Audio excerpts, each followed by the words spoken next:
எல்லாருக்கும் நமஸ்காரம். இன்னைக்கு ஆண்டாளுடைய திருப்பாவையில் 24வது பாசுரத்தை சொல்கிறேன், கேட்டுங்க. அன்று இவ்வுலகம் அளந்தாய் அடி போற்றி, சென்றங்கு தென்னிலங்கை செற்றாய் திரள் போற்றி, பொன்ற சகடம் உதைத்தாய் புகழ் போற்றி, கன்று கொணிலாய் எரிந்தாய் கழல் போற்றி, குன்று குடையாய் எடுத்தாய் குணம் போற்றி,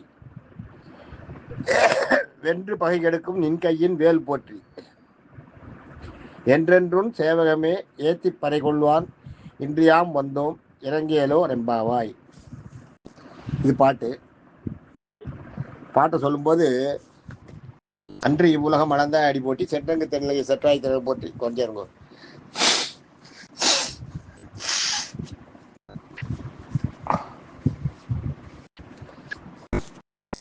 பொன்ற சகடம் உதைத்தாய் புகழ் போற்றி, கன்று குணிலாய் எரிந்தாய் கழல் போற்றி, குன்று குடையாய் எடுத்தாய் குணம் போற்றி, வென்று பகை கெடுக்கும் நின் கையின் வேல் போற்றி, என்றென்றும் சேவகமே ஏத்தி பறை கொள்வான், இன்றியாம் வந்தோம் இறங்கியலோ ரெம்பாவாய்.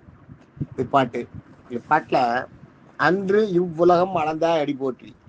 எப்போ மகாபலி சக்கரவர்த்திக்கு மூணு அடி ஒன்று கேட்டு விஷயம் ஒருத்த காமிச்சார் இல்லையா, சின்ன வாமனா வந்து அந்த இடத்துல ஏமாற்றி தான் பெருமாள் பண்ணார். அதனால தர்மத்துக்கு ஏமாத்தினாலும் தப்பு இல்லையா, தர்மம் நிலைப்பதற்காக பொய் சொல்லி போனாலும் தப்பு இல்லை அப்படின்றது அந்த இடத்துல ஈடுபடுறது, அந்த இடத்துல சொல்லப்படுறது அது. அன்று இவ்வுலகம் அளந்தாய் அடி போற்றி, அந்த அளந்திய அவனுடைய திருவடி, அந்த திருவடியை போற்றுகிறோம். இவாளோட கஷ்டங்களை சொல்லி இவாளுக்கு வந்து தீர்வு கேட்கறதுக்கு வந்தா, காத்தாயின் நோம்பு பண்ணி நாங்கள் நினச்சது நடத்தி கொடுன்னு சொல்கிறதுக்கு வந்தா. ஆனால் அந்த பெருமாளோட அழகை பார்த்த உடனே, ஐயோ இந்த பெருமாளுக்கு ஏதாவது வந்துட போகிறதுன்னு இந்த வழி அவரை வாழ்த்து பாட ஆரம்பிச்சிடுறா. அதான் இந்த இடத்துல விசேஷம். பெருமாள்கிட்ட இவாளுக்கு தேவையானது கேட்கல, அவரை புகழ்ந்து பாட ஆரம்பிச்சிடுறா. எப்படி ராஜாக்களுக்கு வந்து ராஜாக்கள் வரும்போது ஒரு கட்டியை கொஞ்சம் கூறுவா பாருங்க, அதுக்கப்புறம் தான் குறைகளை எல்லாம் பேசுவா. அது மாதிரி அதை சொல்லி முதல்ல அவர் வரும்போதே அந்த பாட ஆரம்பிச்சிடுறா, அவரோட குணங்களை பற்றி பேச ஆரம்பிச்சிடுறா, பாட ஆரம்பிச்சிடுறா. சென்றங்கு தென்னிலங்கை செற்றாய் திரள்படி. செற்றாய்னா செற்றல்னா ஜெயிக்கிறதுக்கு பேர் செற்றல்னு பேர். சென்று அங்கு, இங்கேருந்து சிலங்கைக்கு போய், இங்கேருந்து போய், அதாவது ஒரு இடத்துல இருந்து போய் இன்னொரு இடத்துல அவள் இருக்கிற இடத்துல போய் அவளை ஜெயிக்கிறதுன்றது சாதாரண விஷயம் இல்லை, அது ரொம்ப கஷ்டம். இந்த தெருநாய் கூட பாருங்க, அவங்க அந்த தெரு வரைக்கும் தான் அது கத்தும். அந்த தெருவை தாண்டி நீங்கள் போயிட்டீங்க, திருப்பி அதனோட இடத்துக்கு வந்துடும், யதாஸ்தானத்துக்கு வந்துடும். மறுபடியும் அது வந்து உடனே போகாத போகிற இடத்துக்கெல்லாம் போனால் நம்மளுக்கு கஷ்டம்ன்றது அதுக்கு தெரியும். அதனோட ஏரியா விட்டு தாண்டி போகாது. தெருநாய் அதனோட ஏரியா வரைக்கும் கொண்டு போய் நம்மளை விட்டு வந்துடும். நீங்கள் வண்டியில் போனீங்கன்னா கூட துரத்திட்டே வரும், கொஞ்சம் தூரம் வந்தோடனே திரும்பி வந்துடும், விட்டுட்டு திரும்பி வந்துடும், அது சேஃப் ஆகிடும். அது மாதிரி சென்றங்கு தென்னிலங்கைன்னா சென்று. ஆனால் ராமர் என்ன பண்ணார், அவரோட இடம் அயோத்தி, அதை விட்டுட்டு இலங்கைக்கு போனார்.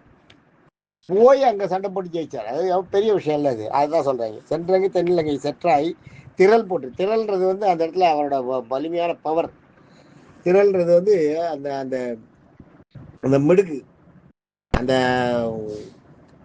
என்ன நான் என்ன எவ்வளோ பெரிய ஆளு, நான் என்ன தன்னுடைய சக்தியை காட்டுறது, அந்த மிடுக்கு, அந்த தோரணை.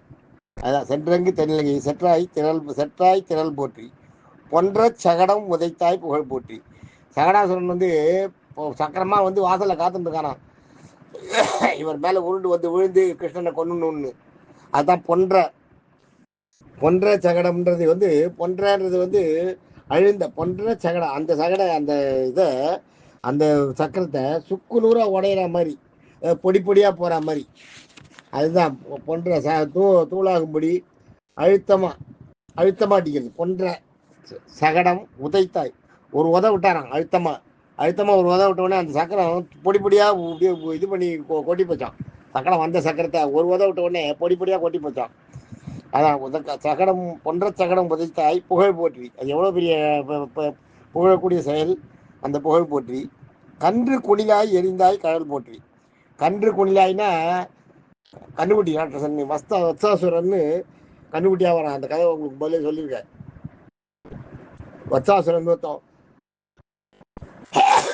அவன் கண்ணுக்குட்டியாக வரான், கண்ணுக்குட்டி வடிவில் வரான். அவனோட இன்னொருத்தன் வரான், கபிஸ்தாசுரன் ஒருத்தன். அவன் வந்து என்னன்னா விளாம்பழ வடிவில் 2 பேரும் வந்து காத்துட்டு இருக்கான் இவரை அடிக்கிறதுக்கு. இது 2 பேரும் வந்திருக்கான்றது தெரிஞ்சு போயிடுது கிருஷ்ணனுக்கு. அதாவது நீங்க வந்து கண்ணுக்குட்டி ராட்சசனை பார்த்துட்டு இருக்கும்போது விளாம்பழ ராட்சசன் மேலே குதிப்பான். கண்ணுக்குட்டி ராட்சசன் சண்டை போட்டுருக்கும்போது விளாம்பழ ராட்சசன் மேலே குதிச்சா என்ன பண்ண முடியும்? அவன் ஏமாற நேரத்தில் இவனை அடிச்சுடுறதுக்கு அதுக்காக 2 பேரும் பிளான் பண்ணிட்டு வருவா. ஆனால் அதை தெரிஞ்சுட்டு கண்ணன் என்ன பண்ணுறார், அந்த கண்ணுக்குட்டி ராட்சசனை எடுத்து கன்று குணில்ன்றது என்னன்னா முட்டிக்கோள் இருக்கு இல்லையா, முண்டிக்கோளுக்கு நடுவில் வைக்கிறோம் பாருங்க அந்த பொருள். முண்டிக்கோளுக்கு நடுவில் ஒரு கல்லை வச்சு எரிஞ்சிங்கன்னா நீங்கள் கையில் எரியறத விட ஸ்பீட் அதிகமாகும். பயங்கர ஸ்பீடில் போகும், விருன்னு போகும், அப்படியே விருட்டுன்னு போகும். அதுதான் சொல்கிறாருங்க. குணில்னா அதான் உண்டிகோலுக்கு உள்ளே வைக்கிற பொருள். அதான் கன்று குணிலாக எரிதா. அந்த கண்ணுக்குட்டியை உண்டிகோலுக்கு உள்ளே வச்சிருக்க பொருளை தூக்கி அடித்தோம்னா எப்படி போகும்? உண்டிகோலை விட்டோம்னா சரன்னு போகும். அது மாதிரி போச்சோம் அந்த கண்ணுக்குட்டி. அந்த கண்ணுக்குட்டி தூக்கி கொன்று குணிலாய் எரிந்தாய். எங்கே எரிஞ்சார்? அந்த வடாமரத்தில் எரிஞ்சார். வத்சாசுரன் கபிஸ்தாசுரன் சாகணுன்றதுக்காக இவன் தான் இந்த ராட்சசத்தை தூக்கி அந்த ராட்சசன் மேலே அடிச்சு 2 பேரும் ஒன்றா சேர்த்து போயிருந்தாலாம், முடிஞ்சு செத்து போனாலாம். அதுதான் கன்று குணிலாய் எரிந்தாய் கழல் போற்றி. கழல்ன்றது வந்து அந்த தன்மை. அந்த அந்த இந்த இடத்துல கழல்னா சாதாரண திருவடி. கழல்னா இந்த இடத்துல என்னன்னா அந்த குணம் அப்படி எடுத்துக்கணும். அந்த அந்த அந்த செயல் கழல்ன்றது அந்த செயல்னு வச்சுக்கணும். கன்று குணிலாய் எரிந்தாய் கழல் போற்றி, குன்று குடையாய் எடுத்தாய் குணம் போற்றி. இந்திரன் வந்து தன்னை யாரும் பாராட்டல, தன்னை வந்து தனக்கு பூஜை பண்ணல. இந்திர பூஜையை கோ பூஜை பண்ணுறது தான், இந்திர பூஜை பண்ணுறது தான் கிருஷ்ணன் தடுத்து அந்த அந்த மகேந்திரகிரி மலை தான் உங்களுக்கு செய்யறது எல்லாம். அதனால இந்த மலைக்கு பூஜை போட்டுக்கணும், மலைக்கு பண்ண செய்ய. மலைக்கு பண்ணிட்டு இருக்கும்போது இந்திரனுக்கு அது ஆகலை. மலைக்கு பூஜை பண்ணுறா நம்மளை விட்டுருந்த உடனே அந்த ஜனங்களை, அந்த ஆயப்பாடி ஜனங்களை எல்லாரையும் காலி பண்ணி விட்டு எல்லாரையும் கல் மழை பெய்யறதான். அப்பதான் கிருஷ்ணன் வந்து கொடையை தூக்குறார், கொடையா எடுக்கிறார். அந்த மகேந்திரகிரி அந்த மலையே கொடையா தூக்கி தலைக்கு மேலே பிடிக்கிறார். மந்திரகிரி மலையை தூக்கி பிடிக்கிறார் இல்லையா, அதுதான் அதை தான் சொல்றாங்க. அந்த மாதிரி மலையை பிடிச்சி இந்திரன் பெஞ்ச கல்மழையை கல்மழையிலேருந்து அவளை காப்பாத்தார். அதான் குன்று குடையாய் எடுத்தாய் குணம் போற்றி. அந்த மாதிரி உன்னுடைய குணம் இருக்க அது போற்றி. வென்று பகை கெடுக்கும் நின் கையின் வேறு போற்றி. எல்லாரையும் ஜெயிச்சு பகையுடையெல்லாம் ஜெயிச்சு அவளையெல்லாம் ஜெயிச்சு கொண்டு வர உன்னோட கையில் இருக்க வேல் இருக்கே அந்த வேல் போற்றி. என்றென்றும் சேவகமே, எப்பயா இருந்தாலும் என்னவா இருந்தாலும் என்னைக்கா இருந்தாலும் உன் சேவகமே, உனக்கு சேவை செய்யறதையே ஏற்றி பறை கொள்வான். ஏற்றின்னா இந்த இடத்துல வந்து முக்கியமாக அதுக்கு ப்ரியாரிட்டி கொடுத்துன்னு அர்த்தம். ஏற்றினா அதுக்கு முக்கியத்துவம் கொடுத்து ஏற்றி பறை கொள்வான். பறைனா உன்னுடைய அருள். பறை கொள்வான், பறை கொள்வதற்காக இந்த இடத்துல கொள்வான்னா கொள்வதற்காக, உன்னுடைய அருளை பெறுவதற்காக இன்று யாம் வந்தோம். இன்னைக்கு நாங்கள் வந்திருக்கோம். இறங்கியதோ ரம்பாவாய், மனசு இறங்கி எங்களுக்கு அருள் புரி அப்படின்னு சொல்றது இந்த இடத்துல பாட்டு. இவ்வளோ அருமையான பாட்டு பாருங்க. நல்லா எத்தனை ஒரு பாட்டில் எத்தனையும் சொல்லிட்டா பாருங்க.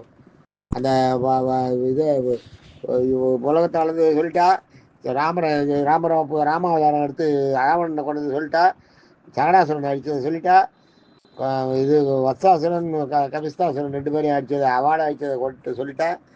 அதுக்கடுத்தது அந்த மலையை கொடையா தூக்கினது அதையும் சொல்லியாச்சு. வென்று அவர் கையில் இருக்க வேலோட இது போற்றி, வேல் அந்த அதை சொல்லியாச்சு. எல்லாத்தையும் ஆறு தான் சொல்லியிருக்கு பாருங்க. இதில் கணக்கு பண்ணிங்கன்னா 6 வரும். எண்ணிங்கன்னா 6ன்னா அறுசுவையாம். 6ம் வெவ்வேறு விதமான செயல்களாம். வேறு விதமான செயல்களை செஞ்சு வேறத்தை காமிச்சு வர்ற அதை சொல்கிறா இந்த இடத்துல. இவா சொல்லி பாராட்டுறா. இவாளையோடைய இதை கேட்க வந்தவா கிருஷ்ணனை பாராட்டிட்டு இப்போ இனிமேல் அடுத்த பாட்டுகளில் சொல்லுவா இவா கஷ்டங்களை. இவாளுடைய தனக்கு என்ன பண்ணணும், என்ன மாதிரி உதவி பண்ணணும் கிருஷ்ணன்றது சொல்லுவாள். தேங்க்யூ. நாளைக்கு அடுத்த பாட்டு பார்ப்போம். தேங்க்யூ.